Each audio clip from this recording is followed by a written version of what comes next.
न क्लेश नाचाय गोविंदाय नमो नमः, गोविंदाय नमो नमः। वसुदेव सुतं देवं कंचानूरमर्दनम देवकी परमानंदं कृष्ण वंदे जगत गुरुम, कृष्ण वंदे जगत गुरुम। श्री कृष्णा चरणौ मम, श्री कृष्णा चरणौ मम, श्री कृष्णा चरणौ।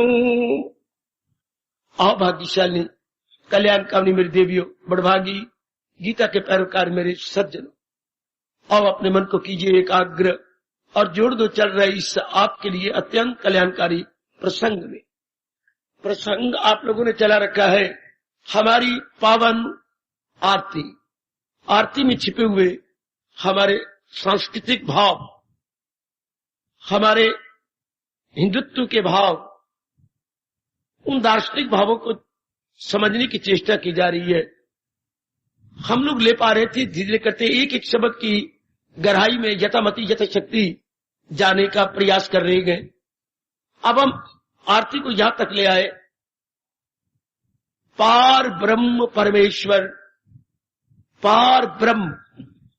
अब भगवान जी को ब्रह्म के नाम से शुरू में महर्षियों ने याद किया। चारों वेदों में ये दो पावन नाम मेरे देवियों मेरे सज्जनों बहुत ही लोकप्रिय, ये पॉपुलर हो चुके हैं, ओम और ब्रह्म। ये निराकार की याद दिलाते हैं। ये दोनों नाम निराकार के हैं। यदि हम ओम के साथ हरि लगा देते हैं तो ये साकार बन जाता है, हरिओम, ये साकार हो गया। तो ब्रह्म के साथ अगर ब्रह्म जी आ जाता है तो साकार हो गया। तो यहां तो शुरू में वेदों की उपासना निराकार से प्रारंभ हुई थी। बाद में व्यास जी ने सब कठिनाइयां देखकर, चूंकि साकार में मन का जमना आसान नहीं होता, असंभव तो नहीं, पर बड़ी कठिनाई से जमता है, बड़ा पुरुषार्थ लगता है और आम जीवों का मन जल्दी ऊब जाता है। तो उस मन को लगाने के लिए फिर भगवान के साकार रूप का वर्णन 18 पुराणों में किया गया, बड़े विस्तार से किया गया, जो आप सबके लिए बहुत ही उपादेय, लाभकारी और शिक्षा से भरा हुआ। बड़ा सुगम हो जाता है भगवान को लगाना, क्योंकि जीव जन्मों से ही साकार का पुजारी बनता चला आ रहा है। माँ बाप, बहन भाई, पति पत्नी, मिलने जुलने वाले, ये सब विद फॉर्म है। विद फॉर्म में मन लगना बड़ा आसान हो जाता है, क्योंकि we are habitual used to. मन जिसके में अभ्यस्त हो उसमें लगाना बड़ा आसान है। तो इनमें लगना हमारा लिए स्वभाव बना हुआ। इसलिए भगवान का एक नौरानी अलौकिक रूप लेकर के जीव उसमें मन जल्दी टिका लेता है। तो पार ब्रह्म का अर्थ निराकार रूप में लेकर समझाएगा भगवान का कोई आर पार नहीं, अर्थात इसका अर्थ हो गया भगवान सर्वव्यापी है। एकाग्र रहना मेरी देवियों मेरे सज्जनों, आने का लाभ उठाइए। भगवान सर्वव्यापी है। जरूरत है अपने मन को निर्मल करने की। जैसे हम कहें पानी हर जगह है, फिर मैं एकाग्रता के लिए प्रार्थना करूंगा, जल हर जगह है, जरूरत है पूरी श्रद्धा से एक ही स्थान पे खोदने की, आपको जल मिल जाएगा। गुड, एक ही स्थान पे खोदते जाइए। जब पता लगे कि पानी धरती के गर्भ में है तो हमें ज्यादा खोदना पड़ेगा, 40 फुट नहीं, 80 फुट नहीं, 200 फुट, 400 फुट, निकल आएगा। जब पता है, ये यकीन है कि पानी धरती के बीच में छिपा हुआ जरूर निकलेगा। इससे जब ये बात समझ में आ जाएगी कि भगवान सर्वव्यापी है तो मेरे में भी है, जो ऊपर हमने लिया तुम अंतर्यामी, तुम्हें मेरे अंतर में हो। ये सारा मार्ग विश्वास का है मेरी देवी। विश्वास के बाद जैसा हम विश्वास करते हैं वैसे हमारा अनुभव खुल जाता है। जैसा हम विश्वास करते हैं बिल्कुल हमारा अनुभव वैसे खुल जाएगा। शुरू में भी देख लो, आपने स्कूलों में गए तो विश्वास था मैं पढ़ जाऊंगा, पढ़ गए। विश्वास था आप हाई क्लास में पढ़ जाएंगे, पढ़ गए। आपने लाखों रुपया लगा दिया फैक्ट्री चलाने में, लाखों से करोड़ रुपए आपके बन गए। विश्वास के बिना एक कदम भी नहीं आप रख सकते। विश्वास था कि मैं इसमें ये कर डालकर नारी का चोला था, आपके लिए इतना पढ़ना मुश्किल था, फिर भी आप हो गए, फिर लगी रही, नाउ यू आर सक्सेसफुल। पहले विश्वास से काम लेना होता है। विश्वास में एक शक्ति आ जाती है कब? जब उसमें संदेह ना हो। याद रखना, जब विश्वास में संदेह हो जाएगा, पता मैं लगूं ना लगूं, तो हमारा मन पूरा नहीं लगता उसमें, हमारा मन बिखर जाता है। याद रखना, हमारा मन बिखर जाता। पूरी शक्ति से तब लगता है जब उसमें अविचल विश्वास हो, अविचल, जरा भर भी उसमें हलचल ना हो। आप अपने आप को टटोलते रहना मेरी देवियों, मेरे सज्जनों, हमने इसी तरह लाभ उठाया, उठा रहे गए। महाराज जी की वाणी पर अटूट विश्वास। मैं जिंदगी के आखिरी श्वास तक भी मरण आसन पर लेटा हूंगा और यही कह के जाऊंगा, अपने भगवान और अपने भगवान के उपदेश पर अटूट विश्वास कीजिए, सब कुछ प्राप्त हो जाएगा। और अटूट विश्वास वो मन पर इधर उधर ना जाए, किसी और महापुरुष में, किसी और शास्त्र में, किसी और तथाकथित दिशो काल गुरुदेव जी में इधर धक्के ना खाए कि बस मेरे लिए एक ही इष्ट देव है मेरे भगवान कृष्ण और उनका एक ही महाउपदेश गीता शास्त्र, बस that is all, neither more nor less.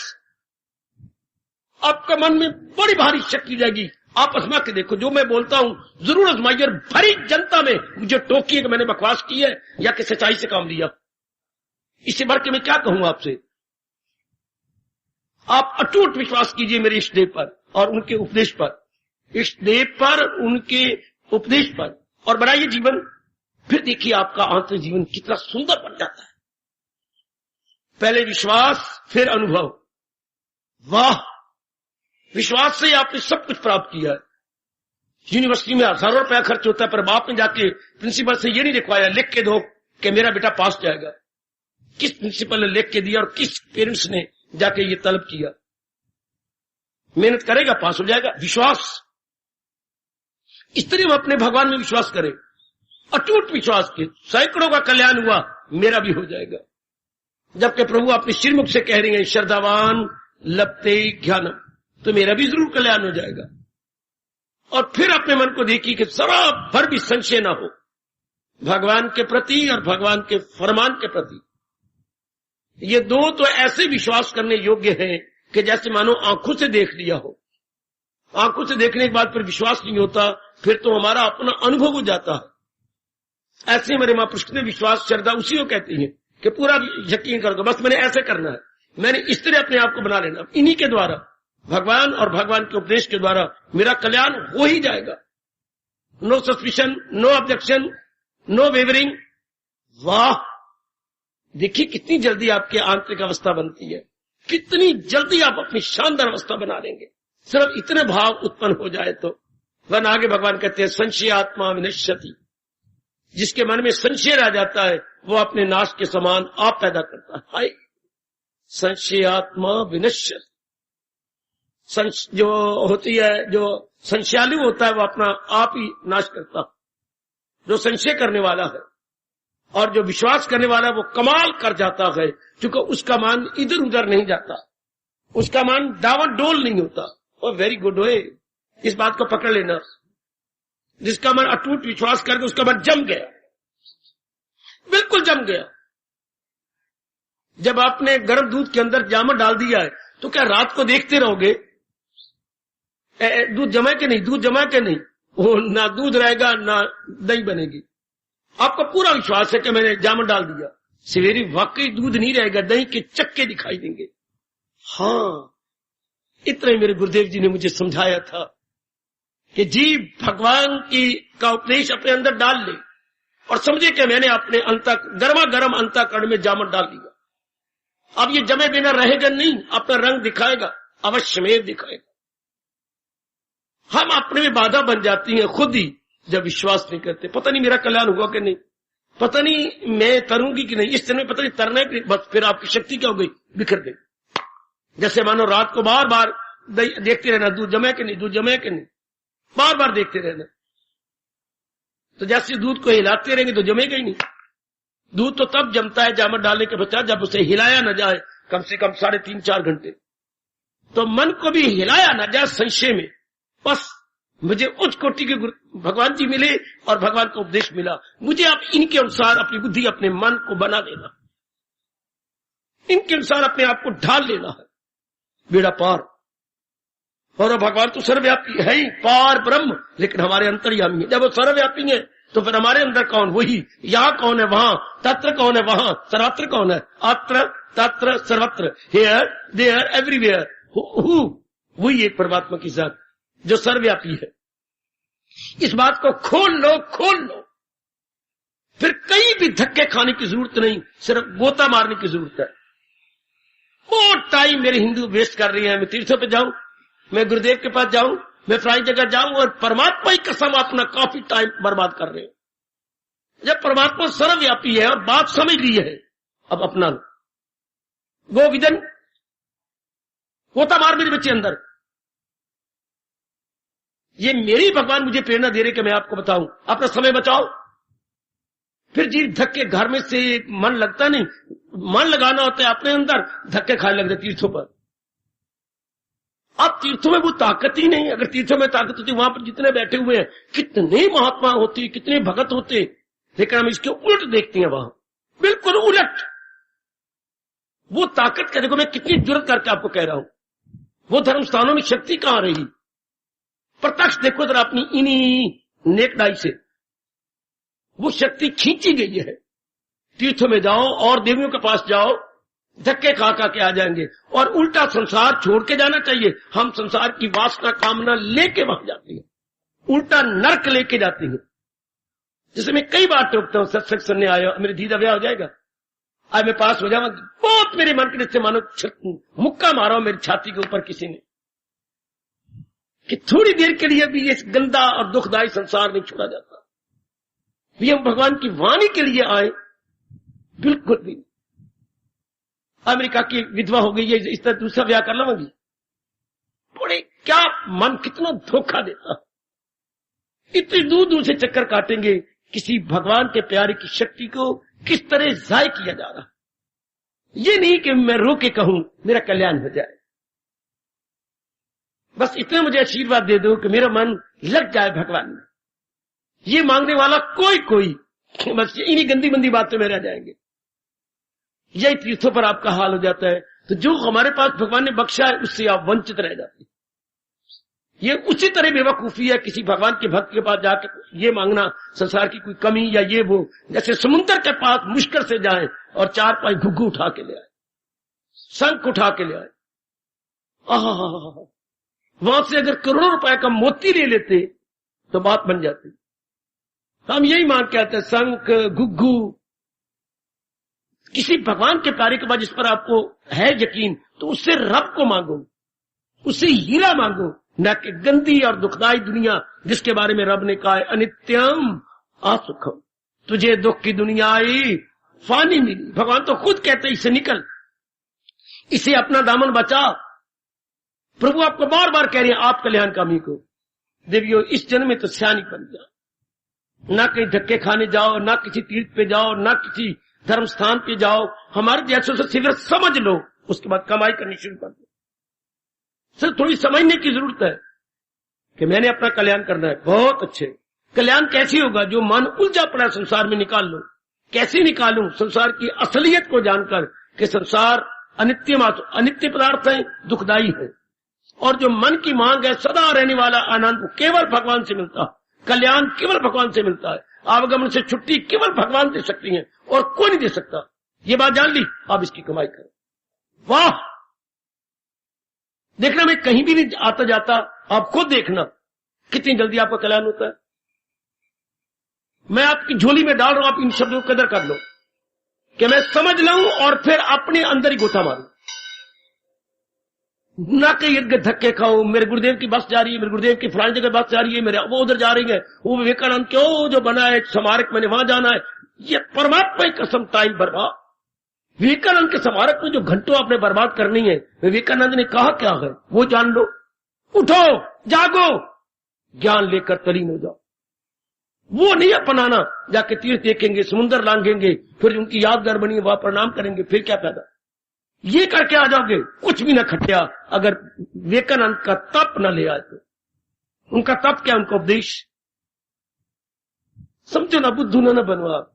उन्हें हम देखें उन्होंने क्या किया, तप किया, तप करके भगवान से क्या लिया, और चुकुटिया ज्ञान लिया। वो ज्ञान हम ले ले, वहां मत्था टेके आ गए। कितनी भूल भलाइयां। हम किसी मंदिर में जाते हैं, प्रणाम करके आते हैं, किसको? अब भगवान राम जी को प्रणाम किया, बस मेरा वश हो तो मैं तो बड़ा आपसे नाराज हो जाऊं। पर राम को प्रणाम किया है, तुझे राम को उपदेश है, राम ने अवतार क्यों लिया? और उपदेश तो वो नहीं लेना, बस हे महाराज, हे धनुषधारी, तुम्हें प्रणाम हो। उत्तर इससे कुछ बनने वाला नहीं जब तक कि उनके उपदेश को जीवन में न ढाला जाए। हाँ, जैसे जामुनों का, हे जामुन आपको बार बार प्रणाम हो, हे सफेद रंग वाले जामुन तुम्हें प्रणाम हो। इस तरह क्या दूध जम जाएगा जब तक कि जामुन को दूध में डाला ना जाए। और सुनो नेक जीवो, जब तक आप गए भगवान कृष्ण के मंदिर में, भगवान राम के मंदिर में, तो उनके उपदेश को लेके अंदर रख लो। अब देखिए कल्याण होता, जैसे जामुन को प्रणाम तो करना ही है, पर प्रणाम किया वो अंदर रखो, दूध में डालो। ओ बाबा, ओ बाबा, जामुन को प्रणाम ही नहीं करना, जामुन को लेके दूध में डालना है। केवल भगवान जी की मूर्तियों को प्रणाम ही नहीं करना, उनके उपदेश को लेके अंतःकरण में रखना। अब देखिए कितना इनकलाब होगा अपने अंदर। आप भी इनकलाबी बन जाओ ना। नाना प्रकार की मूर्तियां मंदिरों में लगा रखी होती हैं और जाते हैं सबको प्रणाम कर, इस तरह कल्याण हो जाता तो बहुत अच्छी बात है। लेकिन मैं छाती पे गीता रख के आपको कह सकता हूं इससे कल्याण नहीं होता। कृष्ण खुद कह रही हैं, जो है मेरी तालीम पर कर, जो मेरे उपदेश के अनुसार जीवन बना रहे गए, अकीदत से पाबंदे अरशाद, बड़ी श्रद्धा से मेरे उपदेश को अपनाए जा रहे गए, वो कर्मों के बंधन से मानो मानो नेक जीवो, मानो ना भोले बनो, ना मूर्ख बनो, ना किसी मूर्ख द्वारा बहकाए जाओ। कुछ नहीं बनेगा, मैं आपको कह रहा हूं, जब तक उसको अपनाएंगे नहीं। मैं आप कैसे समझाऊं, आप मेरा कहना मानो। कल्याण इसमें है कि उस उपदेश को जीवन में ढाला जाए। समझे कि नहीं? उसको लिया स्कूल में चले जाए, चक्कर काट के आ जाए, तो खुद ही बताओ। चलो मेरे बेटियों, मेरे बुजुर्गों, स्कूल जाए, परिक्रमा करके आ जाए, इससे क्या बनेगा? जब तक विशेष मास्टर के पास बैठकर उसका तजर्बा लेख के उसकी शिक्षा का अभ्यास न किया जाए, वो शिक्षा हमारे अंदर उतरती नहीं। ये लौकिक शिक्षा का हाल है। और जहां ये तो पारलौकिक शिक्षा है, ये लौकिक, उसके पास बैठा जाए, बार बार उससे अभ्यास किया जाए, चाहे वो ज्योमेट्री है, अलजबरा है, संस्कृत है, हिंदी है, केमिस्ट्री है, फिजिक्स है, उसका बार बार टाइम में अभ्यास किया जाए, उसे फिर सीखा जाए, फिर वो मन में बैठ जाती है। सिर्फ स्कूल की परिक्रमा करने से कुछ होगा? ये एक लौकिक शिक्षा। हाँ, लौकिक secular knowledge, this is मियर secular knowledge. और ये जो रिलीजियस नॉलेज है, बेसिकली भगवान से परिक्रमा करके आए, कौन इनको देंगे? अवतारी दाता। मत्था टेक के आ जाओगे, अवतारी दाता के पावन मूर्ति के पास जाकर उसके उपदेश को लें और वो जिगर में रख के उसकी कमाई करें, अब आपका कल्याण हो जाएगा। मेरी बेटियां कितनी बुद्धू बन रही है, कितनी नालायक बन रही हैं आप। मर्जी आपकी, हम तो कह कह के चले जाएंगे, इससे कोई ठोस लाभ होने वाला नहीं। जी वो नेक जीवो, रब हमारे पर तो खुश हो जाएगा कि मैंने खड़का खड़का के आपको कहा, पर अगर आप अपनी मूर्खता में रहे तो बहुत नाराजगी लेंगे भगवान से। उनको अपनाओ, put it to practice. Lord Krishna ने क्या कहा है? सिर्फ मूर्ति में रह जाए। मूर्ति इसलिए है कि उनकी याद बनी रहे। व्यास जी ने मूर्तियों का क्यों रिवाज निकाला? इनकी याद बनी, लेस्ट वी फॉरगेट। आपने कभी देखा नहीं, कभी आपने फोटो खिंचवाई हो, 10वीं क्लास अब जाने वाले हैं, अब हम कॉलेज में चले जाएंगे, तो फिर ग्रुप फोटो होती है, आपको याद है? ग्रुप फोटो हो गई, फिर एक गत्ते का माउंट बना होता है जिसमें फोटो चिपकाई जाती है।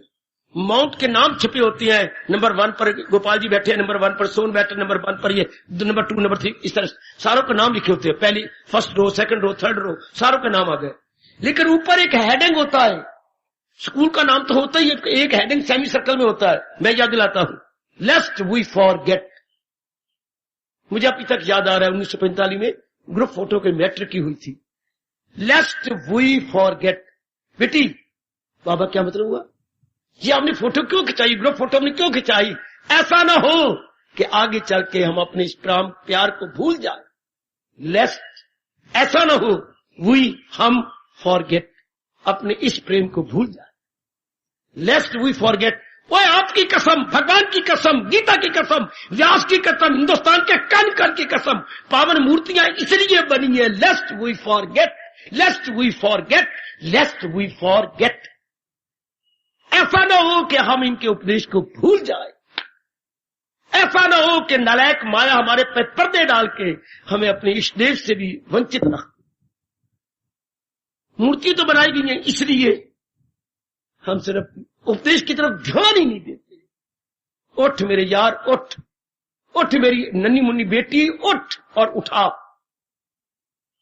जैसे ये गुग्गू बन रहे हो, कोई फायदा नहीं। 40,000 की पावन मूर्ति जयपुर से बना के ले आए, आगे सारे गए, मां भी गई, बाप भी गया, मैं भी गया, प्रणाम किया, चन्नामत रखा, ऊपर रख दिया, कोई हो कोई फल फूल, चला गए, बस।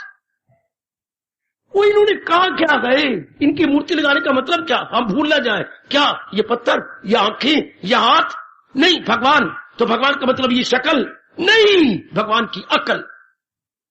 हाय वो मेरा रब्बा, वही शक्ल तो हमने अपनी विचारों से बना ली है। अच्छा, भगवान की जैसी शक्ल है तो भगवान ही जाने, ये तो हमने श्रद्धा से विशेष प्रकार की शक्ल बना ली। हर मंदिर में जाइए राम की शक्ल अलग अलग है, हर मंदिर में जाओ कृष्ण की शक्ल, ये सारी हमारी सपोजिशन है, हमने अपनी याद के लिए बनाई है, हमने अपनी भावना से कहा ये मेरे कृष्ण है, ठीक है। लेकिन आगे उपदेश वो तो हम नहीं बना सकते, वो तो इनका एक ही है। आहा, ये था पावन मूर्ति का मतलब, पावन विग्रह का लगाने का मतलब। वो आप लगाते ही नहीं, वो आप करते ही नहीं, फिर वो गुग्गू बने रहे। करोड़ों रुपए के मंदिर बने, करोड़ों रुपए की आप तो मूर्तियां बड़ी महंगी महंगी बना रही हैं, 50,000 60,000, ये केवल आपने 3,000 की मूर्ति, और अब दोबारा पता किया तो 63,000 की मूर्ति। 3,000 कहां और 63,000 कहां। पर अगर इसने लगा दी उनकी शिक्षा को ना अपनाए तो फिर तो पत्थर है ये। माफ करना, अगर आप मुझे माफ ना कर सके तो मर्जी आपकी। इनको याद करके क्या महर्षि वेदव्यास कौन, भारतीय सभ्यता और संस्कृति के प्रदाता, हमारी संस्कृति सभ्यता को देने वाले, इनने संस्कृति क्या दी, हमने गीता थाम दी, अब इनकी पूरी कदर हो रही है। वैसे मेरा परिक्रमा कर जाते, shame to me and shame to all. ये थोड़ा, अब वो कितने खुश हो रहे होंगे मैं जानता हूं, या मेरे गुरुदेव जानते होंगे, कि उनकी शिक्षा को याद किया जाए, याद करवाया जाए और अपनाने की कसम खा ली जाए, तब वो गद गद होती है। This is true respect of any Mahatma, of any incarnate God, जो अवतारी दाता इनकारनेशन, उनकी कितनी आदर है, उसके अनुसार। समझ मेरी बच्ची, में बड़ा लाभ उठा रहा हूं। प्रणाम तो हमने करना है, लेट्स बी फॉरगेट कि हमारे इष्टदेव है। और इन्होंने कहा क्या, ये आ जाओ मैदान में, इन्होंने हमें कैसे कहा कि हमारा कल्याण हो सकता है, इस तरीके से। ये घर में पिताजी का चित्र देखते, पिताजी 4 साल पहले शरीर छोड़ गए थे, उनकी इतनी बच्चे फोटो लगी होती है, रो पड़ते हैं। क्यों रोए, एक मिनट, पिताजी का चित्र आपने कहा, बहन भाई दोनों रो पड़े, उधर भाई भी रो पड़े, पिताजी, इधर बहन भी रो पड़ी, पिताजी, चीख मारी बहन ने और भाई दोनों। अब मेरे जैसा बाप और दोनों को पकड़ ले, भैया जी आपने आंसर कंट्रोल किए जी, रोते हो बेटी, ये आपने पिताजी चित्र देखा है, हाँ रोते क्यों, देखिए आप देखिए जी, ये पत्नी क्यों बेवकूफ बन रही है, क्यों रोता है भैया, रोनी आ गई, क्यों, आप देखिए कितने सियाने बन रहे, इन्होंने हमारे पर बड़े उपकार किए। अच्छा, इन्होंने अपनी जान कुर्बान कर दी हमारे जीवन को अच्छा बनाने के लिए। अच्छा, ये देखिए 3 मंजिला ये बना के गए हमारे सुख के लिए। अच्छा, ये हमें सवेरे उठा के रामायण पढ़ाते थे और कहते थे बच्चे ये पढ़ो, अब रोते हैं, कितना अच्छा हमारे लिए कोशिश करके, हम इनके उपकारों को रोते हैं, इनके उपदेश को, ये पिताजी का चित्र देखा जा रहा है, उनके गुणों को याद किया जा रहा है। This is the true benefit of any true photo. बहन क्यों रोई, पिताजी के गुणों को याद कर, उपकारों को याद कर। यही भगवान जी का होता है कि महाराज जी के पावन चित्र को देखकर उनको उपदेश याद आ जाए, तब तो मजा आ गया। वरना यूं के ये तो पत्थर है, अगर हम यूं देखें तो पत्थर है, और अगर इनके उपदेश को याद करें तो ये फिर साकार मूर्ति है। अगर इनको उपदेश को याद किया जाए तो ये साकार है, और उपदेश को याद ना किया जाए तो ये पाषाण है। पाषाण मीन पत्थर है, या स्वामी जी का सजीव है। किसी की मूर्ति अगर आप उपदेश लेती हैं और सिर्फ प्रणाम कर दिया और उपदेश के लिए, तो निर्जीव है, सजीव निर्जीव। हम भगवान के उपदेश के ले कहीं ना जाओ मेरी बेटी, क्या कर जा रहे, पार ब्रह्म, वो तो सर्वव्यापी है। हाँ, तो उनका अनुभव अब मेरे बच्चे मुझसे पूछें, क्यों अनुभव करे भगवान का, अपनी मांग को पूरा करने के लिए। है। क्यों आप इतनी पढ़ाई करती हैं अपनी मांग को पूरा करें? क्या मांग आपकी? मैं बहुत कमाऊं। कमा के क्या करेगा? जरूरियात जिंदगी पूरी करूंगा, जो मेरी डायर नेसेसिटीज ऑफ लाइफ है मैं उसे पूरा करूंगा। ये भैया मैं लड़की हूं, पर मैं कमाऊंगी। बार बार मैं उसके सामने हाथे रखती, कल वो शरीक छोड़ जाए, कल वो मर जाए, मैं विधवा होकर धक्के खाती रहूं? नहीं, मैं अपने पैरों पर खड़ा होना चाहती हूं। कमाऊंगी ताकि मैं आजाद रहूं। पराधीन सपने सुख नहीं बाबा, मैं मांगता हूं। मैं इसलिए कमाती हूं कि मैं मुझे ये लाभ, जिसलिए मैं कमाई बिना कुछ चारा नहीं है। ये आपके मन में आ गया? इसलिए कमाती हूं मैं स्वतंत्र रहूं। हाँ, ज्यादा ध्यान दीजिए। हम भक्ति क्यों करें? हमारी मांग क्या है? आप कहते हैं हमने कमाई क्यों की? अपनी नेसेसिटीज ऑफ लाइफ पूरा करने के लिए, अपनी जरूरियात जिंदगी पूरा करने के लिए। हम भगवान की भक्ति क्यों करें? हमारी मांग क्या है? आप भली प्रकार जानते हैं, सिर्फ इसी के लिए हम लोग दीवाने बन जाते हैं। हमारे सबकी मांग एक है, एक थी और सदा एक रहेगी। मैं किसकी कह रहा हूं? मनुष्य की।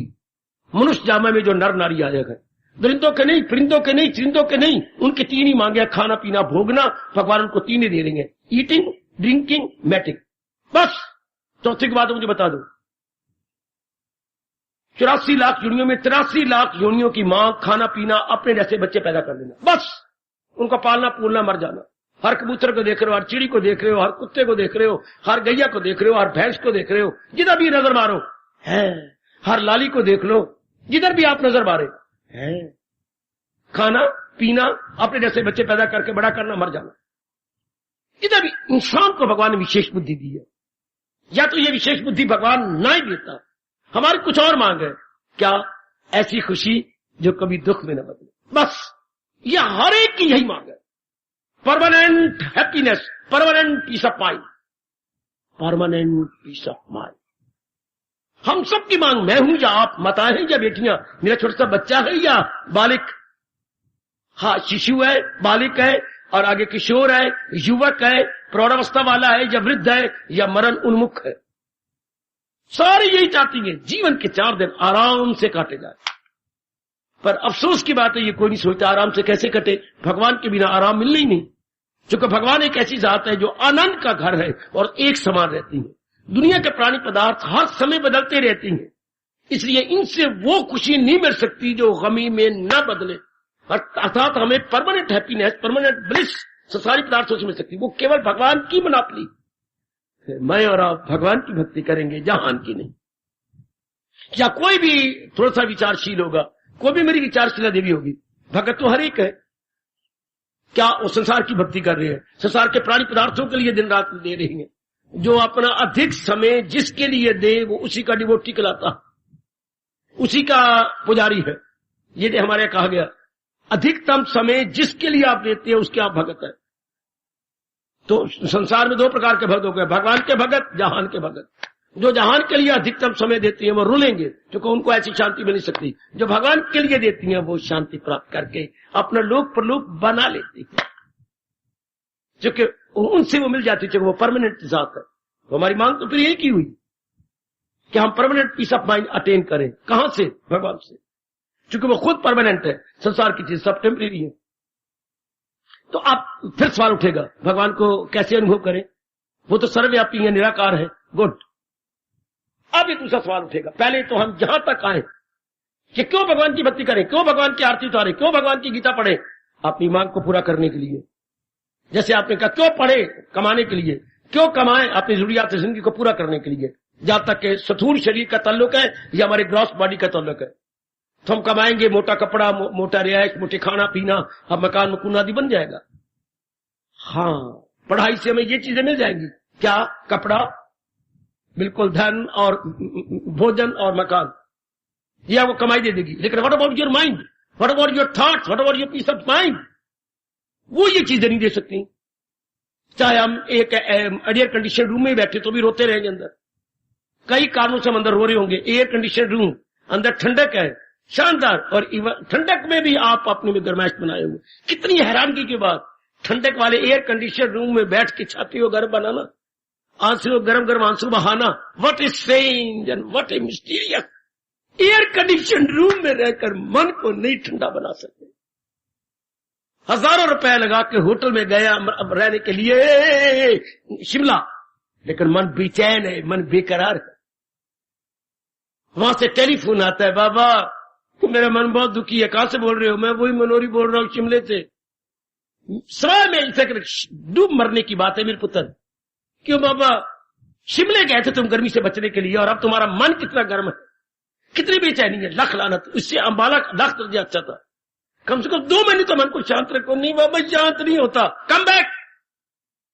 उसी दिन ही अंबाला आ गया। मेरे को बैठा होगा वो बुद्धू कहीं का, अच्छा करके बैठा हुआ होटल के अंदर, और मुझे टेलीफोन कर रहा है, तो मैं बहुत दुखी हूं, मुझे शुभकामनाएं दो। कहां से बोल रही हो? शिमला से। हर एक को रानी के ठंडी जगह बैठ करके मैं बहुत दुखी हूं। तो बहुत दुखी होना था तो फिर वापस आ जा। ठंड का बाबा तेरे ये शब्द मुझे खा गए। ठंडे जगह बैठ करके अगर तपस ही लेनी है तो फिर तपस वाली जगह पे बैठ के ठंडक क्यों न ले ले। जरा सोचिए पुत्रों, मेरी बेटियों, मेरे कल्याण का भी जीवो। ठंडक स्थान पे, ठंडी स्थान पे बैठ के अगर तपस लेनी है तो फिर गर्म स्थान पे बैठ के ठंडी क्यों ना ले ले। अंबाला गर्म है लेकिन मन तो ठंडा हो रहा है ना। शिमला ठंडा है लेकिन मन तो तपता है ना। हाय रे बाबा, मैं उसी दिन आ गया। मेरे मन ने मुझे लानत मारी कि इतना ऊंचा मैं चला गया और रो रहा हूं। इस तरह अंबाला अच्छा, मेरी मां अच्छी, मेरे बाप अच्छे हैं। मैं तो आपकी वाणी तो सुनूंगा, मैं जाप तो करूंगा। गुड। जब ऐसे नेक जीवों पर जल्दी प्रभाव पड़ता कि मैं कर क्या रहा हूं। हैरानगी की बात, ठंडी जगह बैठ करके तपते रहना और या तपी हुई जगह बैठ के ठंडे तो होना। मानसिक रूप में अब आराम में है, चैन में है, लाख तरह अच्छी है। वो ठंडी जगह बेचैन कर रहे हैं, बेचैनी और लिख लिए, बोल रहे हैं बाबा मैं बहुत दुखा हुआ हूं। बोल कहां से रहा है? शिमले से। शेम, इतनी ठंडी जगह और अंबाले से इतना ऊंचा और इस तरह हालत है। ये क्यों ना लेनी भगवान की वाणी, जिससे मन ठंडा हो जाता है। मेरी जैसों से जानकारी कर लो, अपना नहीं लग गया बस। हम तो भगवान के ढंडोरची हैं। जैसे उन्होंने कहा भाई चुप रहिए, फिर बात करना किसी और से। पूरा ढंडोरा देते हैं, फला जगह है, हम उस जगह जाएंगे तो ले आएंगे। इस तरह हमारे जैसे भगवान की ढंडोरची है कि नेक जीवो आपको शांति इस तरह मिलती है वह फिर अपनाने में लग जाओ। तो मेरा ढंडोरा पूरा हो गया। सिर्फ ढंडोरा सुनना नहीं है, उसको अपना लो। जैसे उसका फलानी जगह नई दुकान खुली है, एक बार तशरीफ ले जाइए और आप हैरान हो जाएंगे कि बाकी दुकानों से कितना अंतर है। ढंडोरची यही कहा जाता है। एक बार जरूर वहां पर जाइए। मेरे जैसे यही कहनी है, एक बार मेरे भगवान का कहना मानिए और अपने अंतःकरण को बनाइए। फिर आपका रोम रोम कहेगा जिसकी मुझे तलाश थी वो मेरे अपने पास थी। जिसकी मुझे तलाश थी वो मेरे अपने पास थी। मुझे केवल अंतर्मुखी होना था। बस हमारा सुनाना सफल, आपका सुनना सफल और भगवान का उपदेश देना सफल और गीता का उस उपदेश को मेंटेन करना सफल सफल सफल। गीता भगवान के उपदेश को मेंटेन किए हुए है। जैसे फ्रिज आपकी चीजों को मेंटेन किए हुए, उसको बासी नहीं होने दे रही। कितनी चीजें आपने फ्रिज में रखेंगे तो मेंटेन करती है ना। इसी तरह भगवान के 3 चीजों को गीता ने मेंटेन कर रखा है। गीता भी एक फ्रिज है। क्या मेंटेन कर रखा है? कर्म योग, भक्ति योग, ज्ञान योग। ये बासी नहीं हो रहे, ये कुमला नहीं रहे। हजारों वर्ष हो गए भगवान को उपदेश दिए हुए। पहले कर भगवान की कसम, अभी तक गीता के उपदेशों में तरोताजगी भरी हुई है। कौन जुर्रत कर गया गीता के उपदेश में कोई रौनक नहीं रही या उसमें बासीपना आ गया? पूरी तरोताजगी है।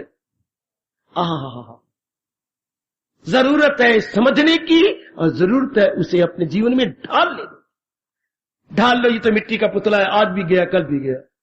मेरी बेटी जितनी मर्जी सजा ले, सुंदर बाला, जितनी मर्जी परी बन जा तू, देवराज इंद्र से कुछ चीजें मंगवा ले और परी बन जा, फिर भी जाना। शरीर में तो जाना है, हर लाजमी तौर पर जाना। तो क्यों ना इस शरीर से ऐसी कमाई करें, मैं आपसे बार बार कहूं, फिर न जन्म लेना पड़े।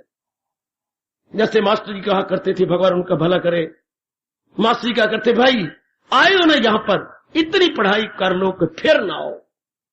फेल होके अगर आओगे तो हम तुम्हें बहुत बुरा हाल करेंगे, तुम्हें मारेंगे, तुम्हें कुत्ते कहेंगे और गालियां देंगे। इतना तो पढ़ लो कि पास हो जाओ। हमने जन्म लिया है, भगवान के उपदेश को इतना तो अपना ले कि फिर किसी गर्भ में ना जग गिरे। इतनी तो हमसे, इतनी तो भलाई अपने पर करे है। इतनी तो अपनी भलाई करो, नारी चोलों में हो फिर मैं बार बार जन्म मरण चक्कर में आऊं। ये फिर एक ही तरीका है, जिसने सृष्टि बनाई है भगवान, उसके उपदेश को जीवन में ढाले। बुद्धि बनाए तो भगवान के उपदेश के अनुसार, आगे दूसरा हमारे पास इक्विपमेंट माइंड, उसको बनाए तो भगवान के उपदेश के अनुसार। 10 अंग दिए हैं, इनसे कर्म कर रहे तो भगवान की टेक्निक के अनुसार, भगवान की जो कला सिखा रहे हो उसके अनुसार, बेड़ा पार।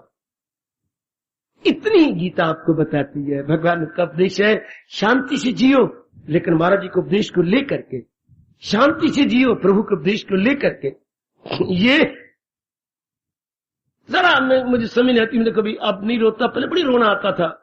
जरा सा बाजार से निकलते पर्स ले जाती है, देख लो मेरे बच्चे, जरा सा बाजार निकले तो ये तो पर्स शो मारती हैं, बुद्धू मेरी बेटियां, आप जरा अपने छोटा सा पर्स जेब में डाल लेती हैं। गुड, आप पर्स लेकर के आप पर्स में रुपए ले जाती हैं, क्योंकि घर से बाहर निकले ना, अचानक जरूरत पड़ जाती है, अचानक जरूरत पड़ जाती है। बस मैं आपको कसमें दिलाऊं अपने भारत की, जैसे रुपए की जरूरत पड़ जाती है आपको बाहर, इसी तरह मन को जरूरत जरूरी पड़ जाती है भगवान के ज्ञान की। क्योंकि भगवान का मन नाम विचारों का है, और भगवान के विचार हैं हाई थिंकिंग वाले, हमारी बिगड़ी बन जाती है। परत से आप किसी फकीर को देके, गरीब को देके दुआएं ले लेके, कोई चीज पसंद आ जाए तब लेती परस जरूर चाहिए आपके पास फंड। ये भी भगवान का उपदेश भी जरूर चाहिए, ताकि मन शांत रहे, मन आनंदित रहे। बाहर कोई ऐसी वैसी बात हो जाएगी तो आपके पास हाई थिंकिंग आपका ज्ञान होगा। ये वो ज्ञान है जो रुपयों से नहीं खरीदा जा सकता, ये वो ज्ञान है जो किसी और चीज से नहीं खरीदा जा सकता, ये वो ज्ञान है जो भगवान के प्रति अटूट श्रद्धा करके खुशी से ले लिया जाता। ये ज्ञान धन से नहीं मिलता, ये ज्ञान किसी और प्राणी पदार्थ से नहीं मिलता, ये ज्ञान भगवान के प्रति अटूट श्रद्धा से मिलता। फिर वो हमारे आप में फिर शांत आनंदित हो जाए। ये आनंद का तरीका कि हमें आनंद चाहिए, हमें खुशी वो चाहिए जिसमें गमी ना हो, भगवान के ज्ञान से। इसलिए भगवान की भक्ति चाहिए। भगवान की भक्ति का मतलब जो उन्होंने कहा है, सुन लो नेक जीवो, आजकल भक्ति के उल्टे पुल्टे अर्थ लगाए फिरते हैं मूर्ख। भगवान की भक्ति का मतलब है भगवान के उपदेश के अनुसार बुद्धि, मन और कर्मों को बनाना है। कभी ना भूलना, भक्ति का मतलब मालाएं लगाने का नहीं, भक्ति का भगवे कपड़ा नहीं, इस बेवकूफी में न जाना। भगवान का मतलब को आप भुजाएं पर मालाएं लगाए, भगवान ने गीता जी में एक बार भी नहीं कहा। भगवान ने यही कहा है, मेरे उपदेश को जीवन में ढालना, सदा मेरा पेहम, महाराज जी का चिंतन करना और उनके उपदेश को अपने जीवन में ढालना। पखंड में हमने बाई रूप में चला गया, विशेष कपड़े बना लिए, विशेष रंग बना लिया, विशेष मालाएं बना ली, विशेष वेशभूषा बना ली, विशेष बाल बना लिए। मेरा रब्बा, ये एक बार भी तो भगवान नहीं कहता। आपको कृष्ण तो कहती है, रहे जैसे चाहे वो जिस हाल में, ना आए तना सके जंजाल। जिस तरह मर्जी वो रहे, गृहस्थी रहे, विरक्ति रहे, वनवासी रहे, नगरवासी रहे, लेकिन रहे इस ज्ञान को लेकर। कितना क्लियर करते हैं प्रभु, कितना क्लियर मेरी देवी, रहे जैसे चाहे वो जिस हाल में, जिस तरह मर्जी वो रहे ज्ञान के साथ। आपने बीए करना है, हाँ चलो शादी के बाद कर ले, शादी से पहले कर ले, जो यूनिवर्सिटी ने प्रेस्क्राइब्ड कोर्स किया है उसे पूरा करना है। You may be regular student, you may be casual student, you may be well I would say permanent student। Regular student आप बनो, 3 प्रकार रेगुलर स्टूडेंट होती है, कैजुअल और प्राइवेट। किसी तरीके से कोर्स पूरा करना। इस तरह आप चाहे भगवान के मेरी तरह 24 घंटे वाले भगत बन जाए रेगुलर, आज संडे को आती है कैजुअल।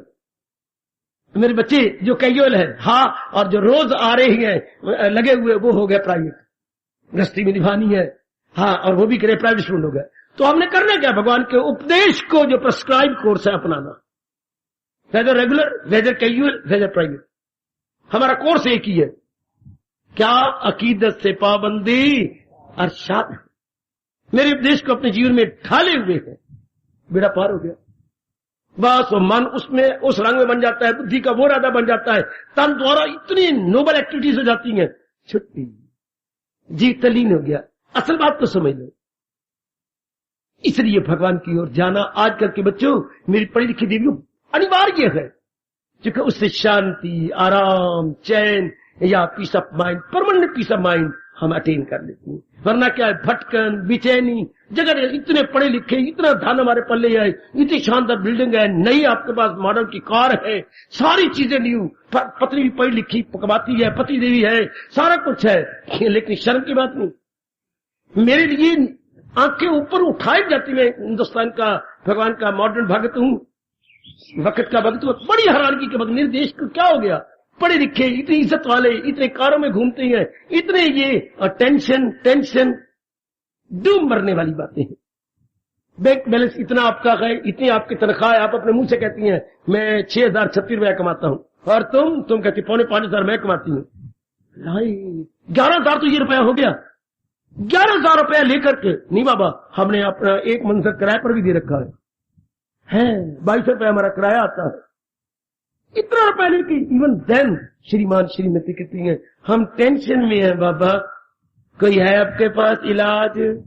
टेंशन अर्थात टेंशन समझते का तनाव, हमारी नाड़ियां तनाव में, हम बेचैन है।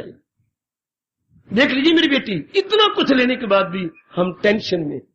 ये ऐसा शब्द गंदा निकल आया है किसी बेवकूफ की मुंह से कि हर एक पर फैल गया। ऐसी बीमारी ताउन की तरह है, प्लेग की तरह ये बीमारी हर एक को फैल गई है। टेंशन, छोटा सा बच्चा जो 8वीं क्लास का है वो भी टेंशन, वो तो बाबा मुझे टेंशन है, क्यों पता नहीं फेल होगा के पास टेंशन, ये इसी को टेंशन बोलती है, पता नहीं फेल होगा के पास झाड़ी पर बोझ पड़ा। और अगर महाराज जी की वाणी अपनाइए, there is no tension at all. क्यों? Because we are always in attention. जो अटेंशन में होता है there would be no tension at all. हर वक्त सावधान, हर वक्त खुश है। When there is attention there would be no tension. Attention बटे सावधान, भगवान की वाणी में, भगवान की में, इन अटेंशन नॉट इन। कितनी शांति से हम रह जाएंगे। कितने अच्छे फार्मूले हैं भगवान कृष्ण महाराज जी के। समझो अपने भगवान जी को और समझो उनके आला अनुपम वाला मैचलेस एंड यूनिक उपदेश को, और उसको अपना लो। कोई बात तो भगवान की अपना लो, कोई बात। अनेक बातें तो हम अपने जीवन में ढालने की कोशिश कर रहे हैं, आप लोग एक ही बात ले लो। भगवान ने तो ये कहा है, जरा भी जो ये धर्म आ जाएगा, कोई थोड़ी सी भी मेरी बात को अपना ले जाएगा, खौफ और खतर से बचा जाएगा। यहां तक आपको वचन देती है। जब आप ये जरूरत महसूस करेंगे वाकई प्रभु को अनुभव किए बिना तो चैन ही नहीं, राम बिना आराम नहीं, हाँ भगवान बिना परमानेंट पीस ऑफ माइंड हमें अटेन ही नहीं करेंगे। फिर और वो अटेनमेंट होती है भगवान के उपदेश से। फिर मैं हूं या आप, माता है या बेटियां अपनाने की चेष्टा करेंगी कि महाराज जी के उपदेश को समझो और इसे अपने जीवन में ढाल लो, इसे अपने जीवन में ले आओ, शाबाश। इसे अपने में रख लूं, शाबाश। मौज बहार, कितनी मौज, कितनी मौज, कितनी मौज, शाबाश। कितने आराम से आप रहेंगे, अपना लें।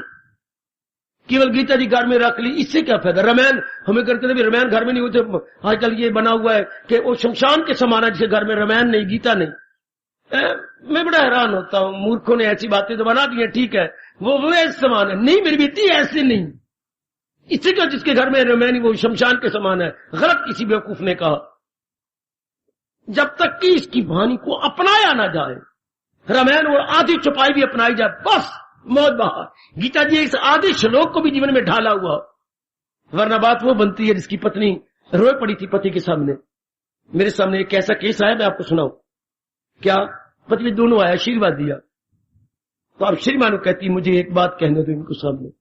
कह लो, जरूर कहो, ये हमारे कोई अच्छी बात बताएंगे। मुझे कहती है देखो इधर इनकी बात। क्या? मैं इनकी पत्नी हूं और मुझे 4-5 साल से मैं शादी हुई है, ठीक है, कहिए। आप मुझे आज्ञा दो, मैं कह जरूर कहो, कोई संकोच न कर, तो कहो। तो ये खुद कमाती है, इनकी अच्छी पे है, अफसर है ये। अच्छा अच्छा ठीक है। इन्होंने मुझे, मेरे पिता ने मुझे ये पर्स दिया था, बड़ा कीमती पर्स है। अच्छा ठीक है। इन्होंने मुझे 500 रुपए दे रखे हैं, नए नए 100 रुपए के नोट। हाँ, तो जब कहती है बटवे में जब गएगा तो बाहर लगेगा, और तुझे ना भी जरूरत हो तो बाहर निकाल के जरा नोटों को जरा बाहर दिया, फिर अंदर डाल दिया, ध्यान देना जरा। जहां भी कहीं जाओ तो जरा ऊपर चेन खोलो। कैसे जमाने में आ चुका है 420। तो इन्होंने मुझे सिखा रखा है क्या बकती है, मुझे बोलने दे एक बार। नाराजगी होने लगी। देखो तू जहां भी जा, जहां बैठे एक बार बटवा खोल और बड़ा खोल कर जरा नोट गिन, हाँ, तो ताकि उसको प्रभाव पड़े कि उनके पास 100 के नोट है। वो सुनो नेक जीवो, 420 सुनो सुनो सुनो, हाथी के दांत दिखाने के और खाने के और मैं बताऊं, मैं राज की बातें बताऊं। जमाना कहां जा रहा, समाज कहां जा रहा है। तो मैं बाबा खोलती तो रही, 2 साल तो मैं करती रही, अब तो मेरे मन ने बगावत कर दी है। ये भी क्या बात हुई, मेरे साथ नहीं रह जाता। बाबा जी आप फैसला करो, इनमें से मुझे आज्ञा दे दो, 500 में से कम 100 तो खर्च कर लिया करूं। पत्नी तरसती है मेरे नेक जीवों कि मैंने सिर्फ बारी खोल के रख देनी है, खोल लिया, सिर्फ जिस जगह जाऊं मैं खोल दी, इनके रोब जमा दूं कि मैं एक बड़े घर की पत्नी हूं और 100 से लोग नए नोट यूं खोल देनी है और मुझे खर्च करने की जरा भी आज्ञा नहीं, मैं मर गई हूं। इनको वादा दे दो कि मुझे आज्ञा दे दे, मैं महीने में 100 रुपए तक खर्च कर लूं।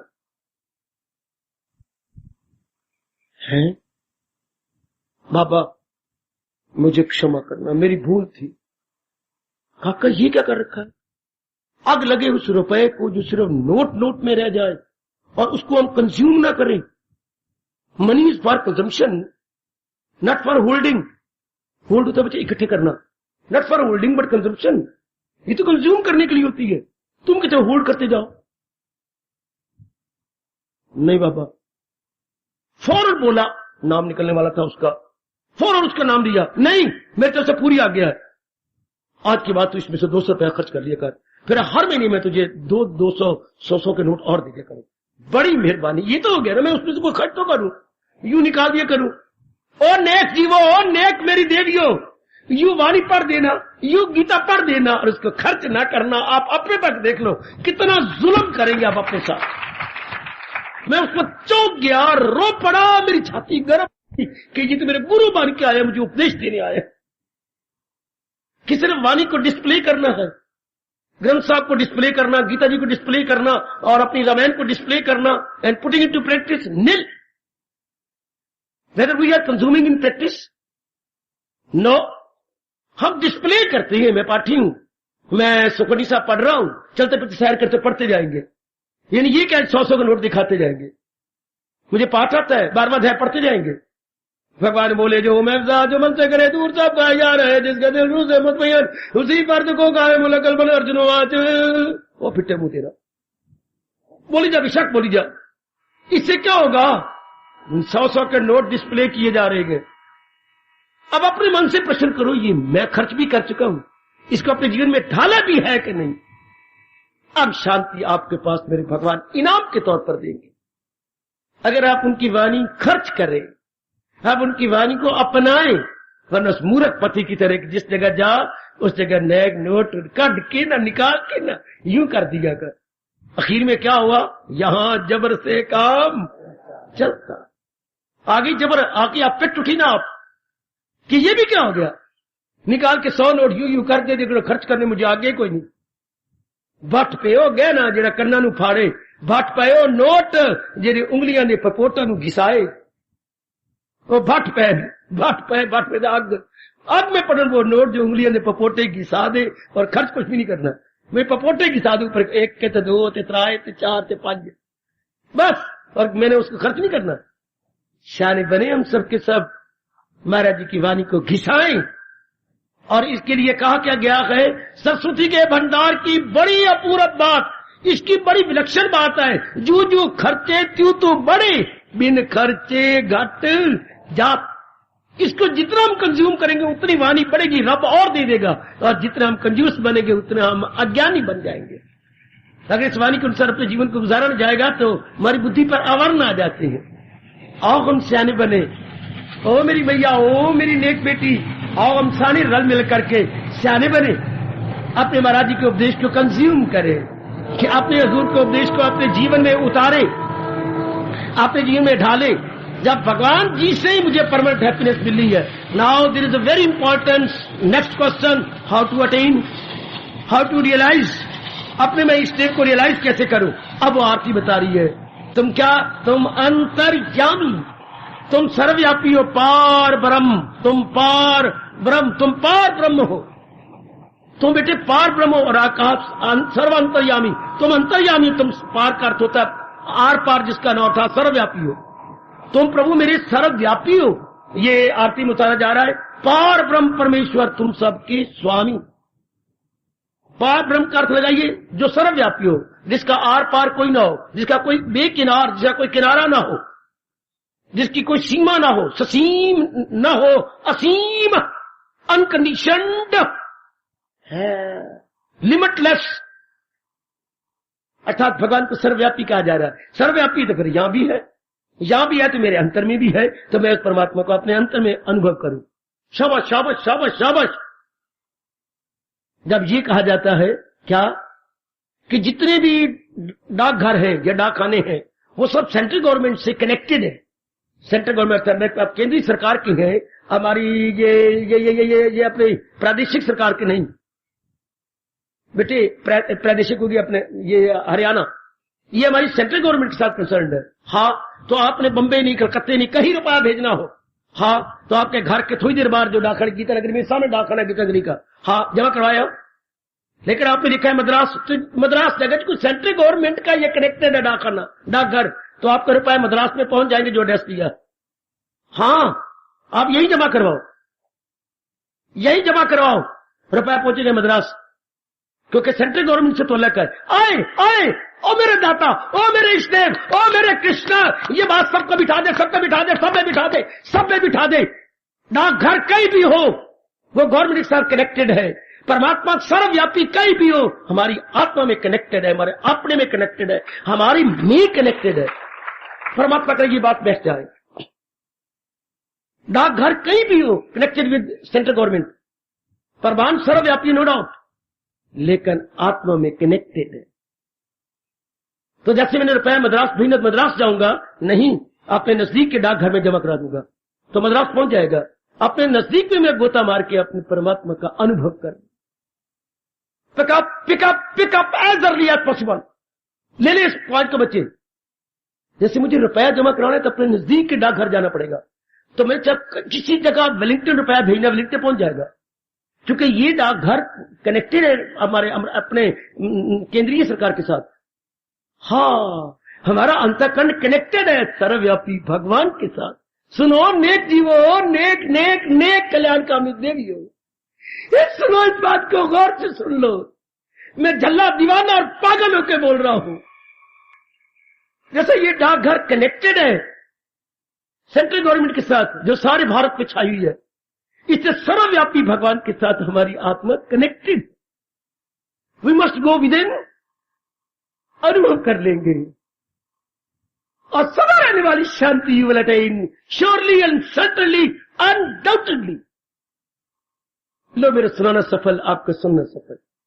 तब ये आरती वाली लाइन हम अनुभव कर लेंगे। पार ब्रह्म परमेश्वर, तुम ऐसे परमेश्वर हो, परम मैंने श्रेष्ठ, ईश्वर मैंने फैले हुए। वहां भी दो शब्द है, परम ईश्वर, परमेश्वर कोई शब्द नहीं होता, परम जमा ईश्वर, उसकी संधि हुई पड़ी है।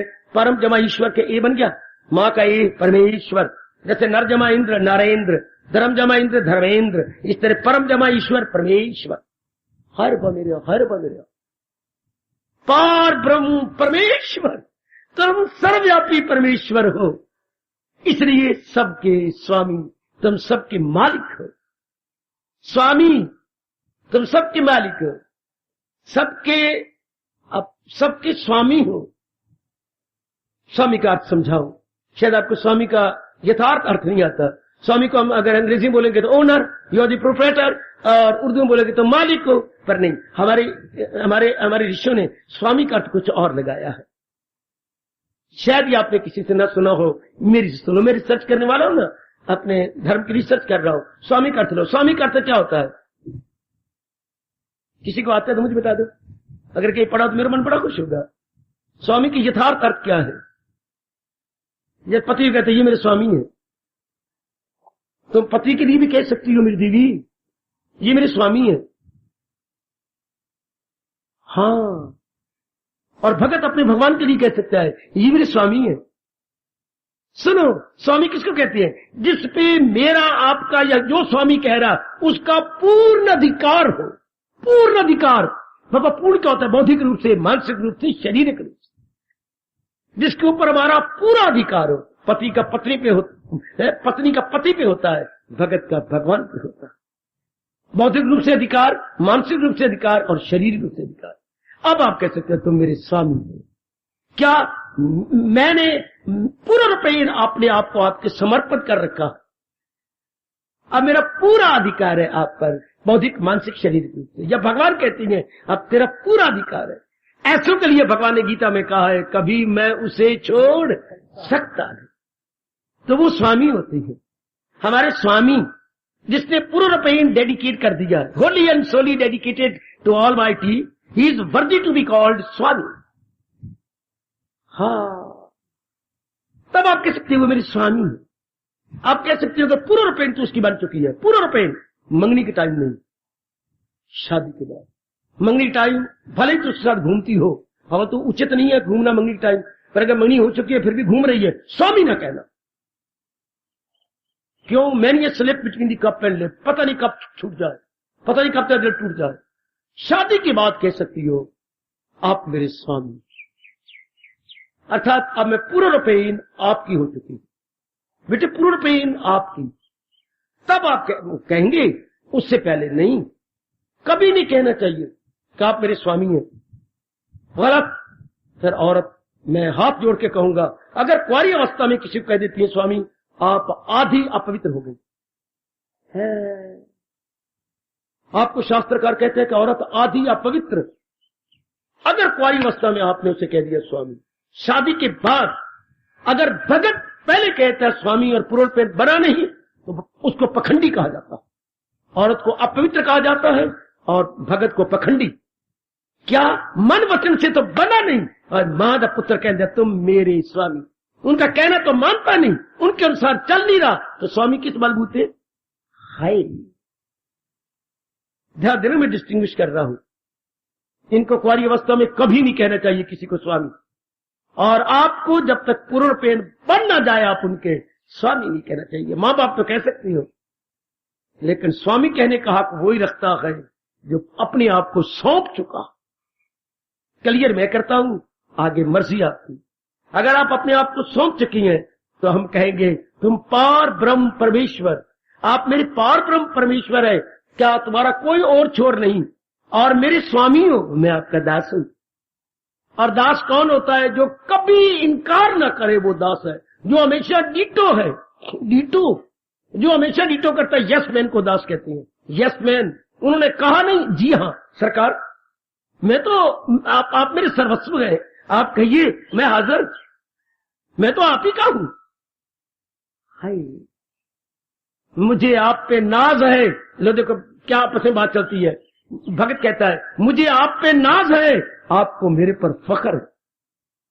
ले लो ये दो लाइनें, मुझे आप पर नाज है कि आप जैसा इश्क दे मुझे कहां मिलेगा। हाँ, और मालिक आप मेरे पर फख्र कर सकती हैं।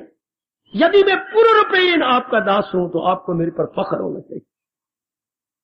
मुझे आप पे दास नाज है, आपको मेरे पर फख्र है। और मैं एक पंक्ति बोलूं जो मेरी देवियां सवेरे आरती के बाद बोला करती हैं, क्या? बहुत पुराना है। मुझे रास आ गया है तेरे दर पे सर झुकाना। देखना जरा भाव महापुरुषों के, दाता मुझे सीधा पड़ गया है, रास आना बिल्कुल फिट आ गया, इट इज 100% फिट। मुझे रास आ गया है तेरी दर पे, ध्यान देखना कहां भाव जा रहे हैं। मेरी भगवती भाव देखो, हम तो चूसते रहते हैं भावों को और खुश होते रहते हैं कि वाह भक्त हो तो ऐसा। मुझे रास आ गया है तेरे दर पे सर झुकाना, तुझे मिल गया पुजारी, आए और मुझे मिल गया ठिकाना। मुझे रास आ गया, लाइन कितनी साधारण है पर भाव कितने चोटी के हैं।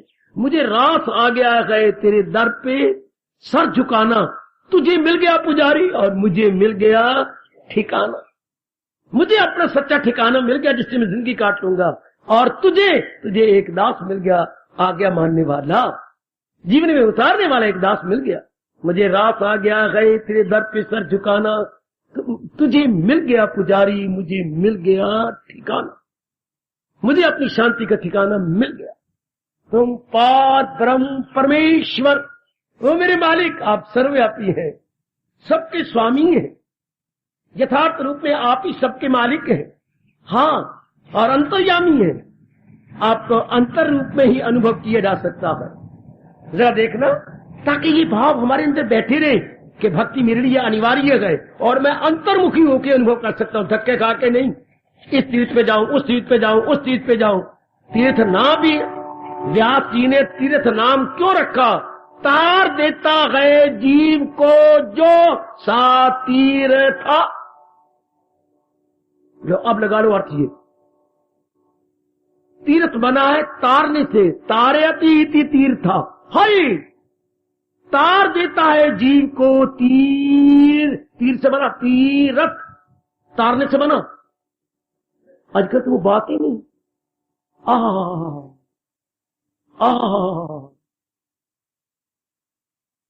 अब शब्द मंदिर क्यों बना? मैं बड़े पढ़ के हैरान होता हूँ, शर्म आती है मुझे। तीर्थ क्यों बना, क्लियर कर दिया। मंदिर शब्द क्यों बना?